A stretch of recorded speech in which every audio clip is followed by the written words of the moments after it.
Lahore high court में smog के तदारुक के लिए दरख्वास्तों पर समाअत मेंबर जुडिशल कमीशन ने कहा PHA ने मसाजिद के साथ 38 वाटर टैंक्स को फाल कर दिया है। वाटर ट्रीटमेंट प्लांट न होने के बायस 2 प्लांट्स को सील कर दिया गया है। 8 इंडस्ट्रियल यूनिट्स ने अपना वाटर ट्रीटमेंट प्लांट फाल कर दिया है। अदालत ने कहा इंडस्ट्रीज के लिए एक खुसूसी यूनिट होना चाहिए। सबसे ज्यादा आलूदगी तो इंडस्ट्रीज से फैलती है। वकील अजहर सिद्दीक बोले दाता दरबार के सामने सड़क की तौसी के नाम पर दरख्त काटे जा रहे हैं।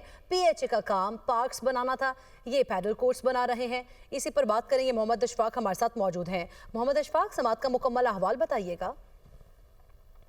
हाईकोर्ट के जस्टिस शाहिद करीम ने स्मोक के तदारुक से मुतल्लिक दरख्वास्तों पर समाअत करते हुए PHA को कायदे में कारोबारी सरगर्मियों को रोकने के इक़दाम जारी कर दिए।